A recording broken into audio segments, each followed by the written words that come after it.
Alright, now I have a selection of colored pencils here. So I will be coloring the Pepsi can. So I'm going to attempt a shade in pencil. So looks like there's a dark blue right here.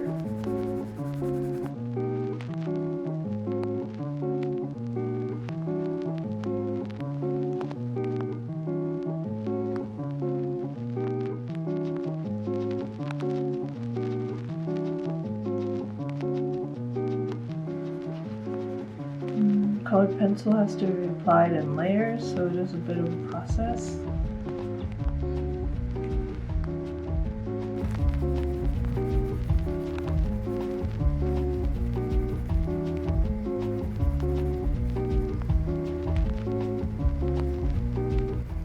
The shine seems to be done in a lighter blue, so I'm going to grab, let's see here, it's kind of a lighter blue, put that in there.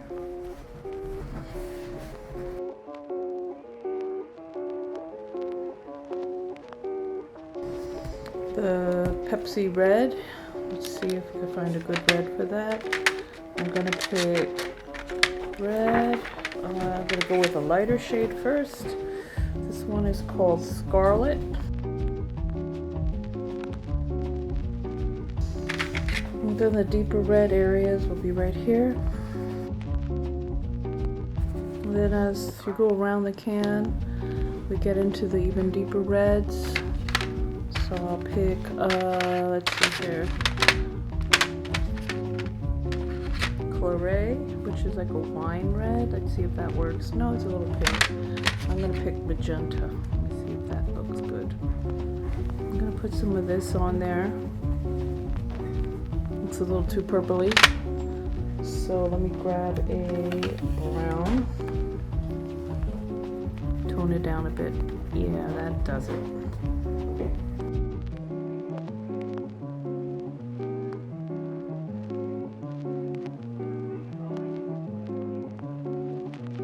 Okay, even with the blue, I want to kind of make that blue a little darker, a little deeper. So I'm going to grab a ultramarine blue and do a little darker blue here on either side. But more so on this side. I see a large patch of the darker blue here.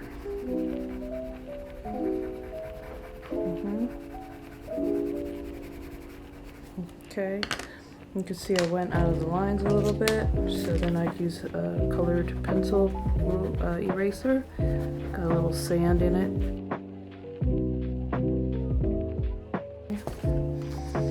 Then I'm going to do the cobalt blue here.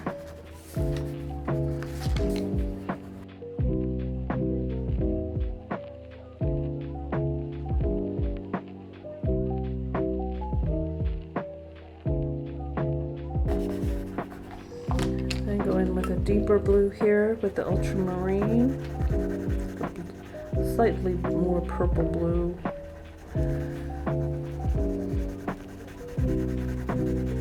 I'll deepen the color.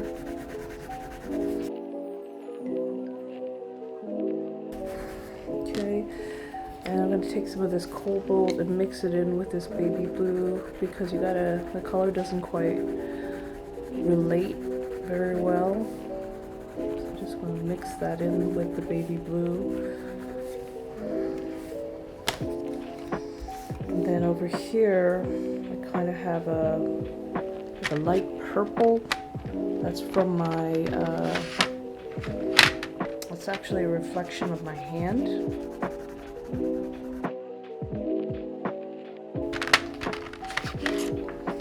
I'm going to go in with a magenta, or let's see. I'm going to go in with a claret and then put that in there, see if that looks okay.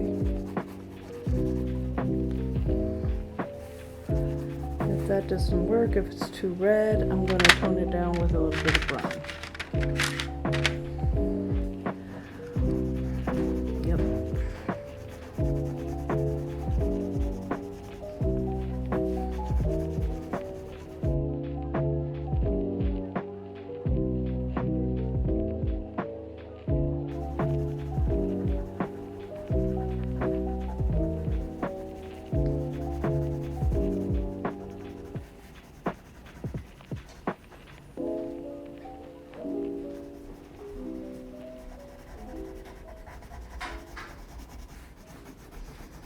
then mix that in there on the shadow colors too.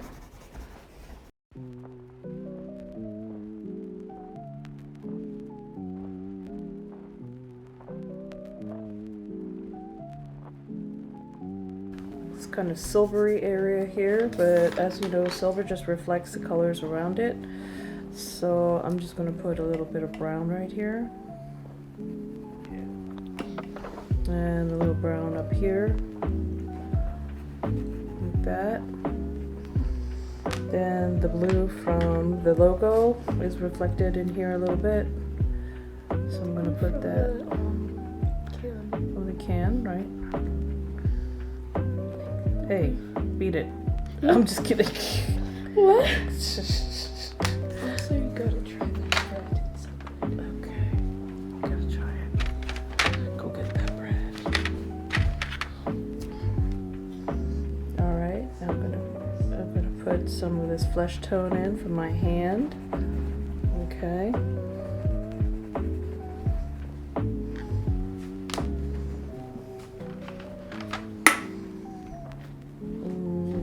Then I see a little bit of a little dark color. Not sure where that's coming from, but it's there, so I'm gonna draw it. Dark brown here.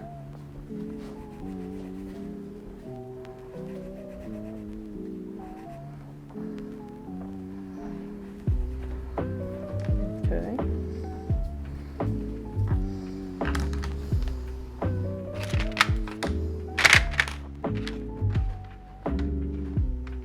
What's not here is the tan. There's no like a khaki color.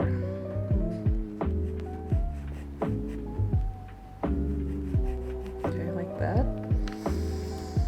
And then over here I see some gray.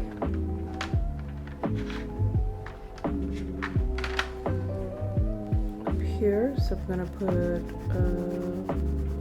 little gray up here. A little gray up here, and a little gray right here.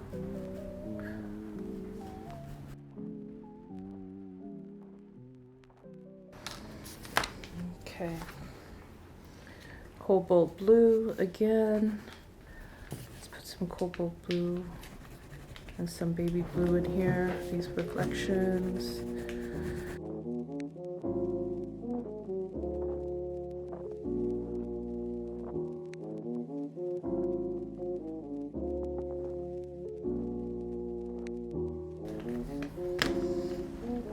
Seems to be a little red reflected up here, so if I see a little red, I'm just going to put a little red here.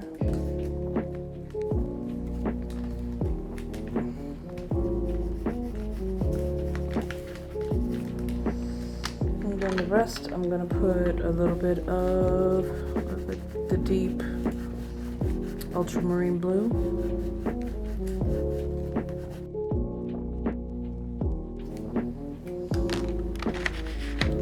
Some sort of a lighter blue reflected in here from the room.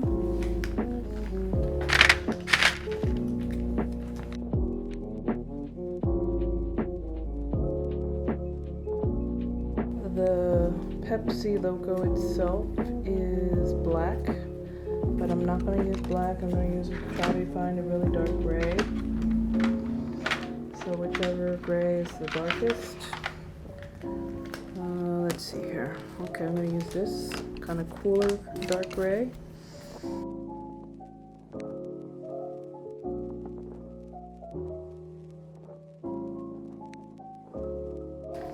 Okay, the ring around the Pepsi logo is black. I'm going to use a soft gray. Gotta remember this reflection is kind of a lighter blue.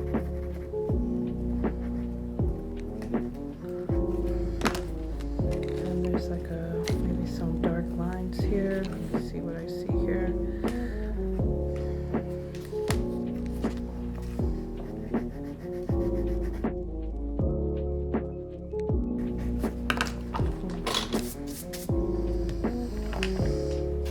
Alright, I'm going to use like a lighter to do the white part of the can. Nothing should be left white. Everything has some color reflected upon it, so let's make this gray. And then where my hand is, I'm going to put a little bit of a peachy color for the reflection of my hand.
All right, students, I'm done my 3 products. I have my Pepsi, I have my Jello, and I have my Cheez-It, and I realize that as I'm drawing, so much information is coming off the actual packages. So if you're working from an image online, you know, you're just kind of doing the most basic thing. It would really be good to be actually looking at a package in person, because there's just so much that's involved in the creation of these advertisements.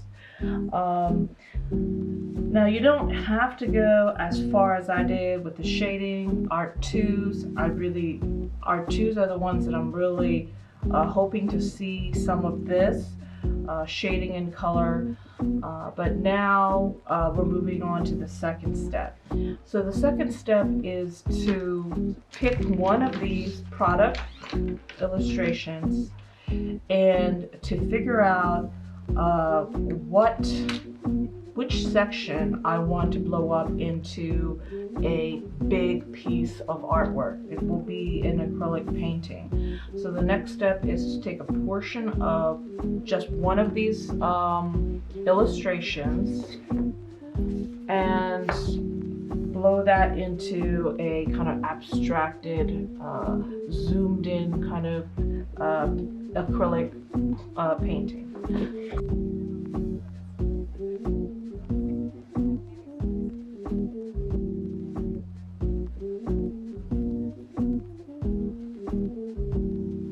We're going to use our viewfinder to help us crop things.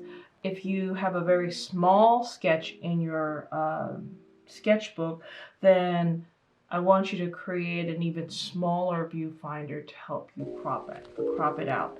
So I'm going to make a viewfinder real quick, and then I want to just figure out what part of these illustrations I want to kind of blow up into a major piece.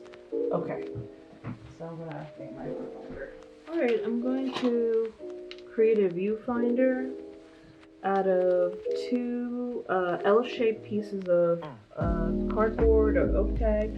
I'm just using the back of a sketch pad, an old sketch pad. So I'm going to make it about 2 inches.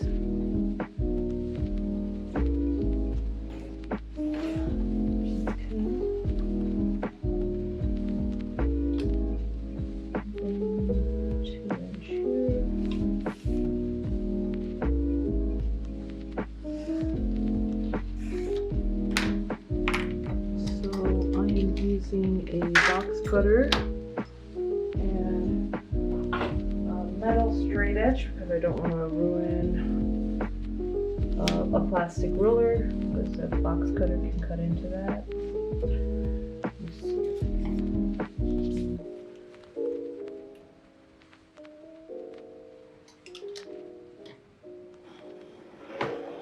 You could make one out of a piece of flimsy paper too. You don't have to make it out of something like this.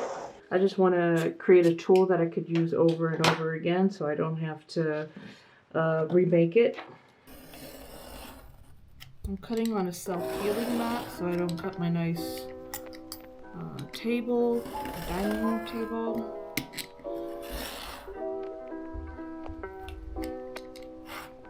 Okay. Cut this L-shaped piece here up to about here.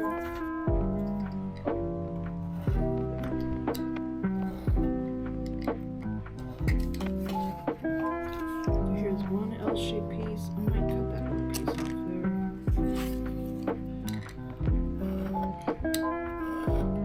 Because I don't need anything this big.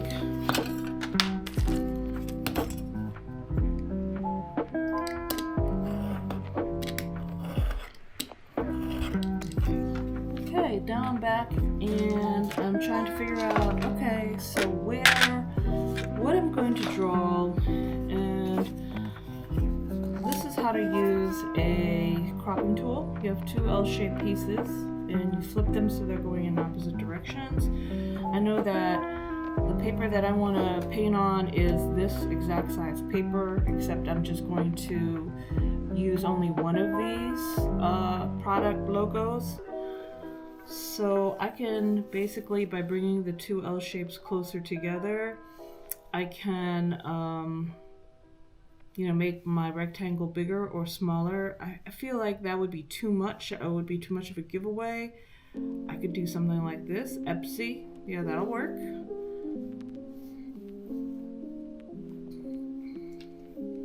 I could even do a taller rectangle. It also works in this direction as well.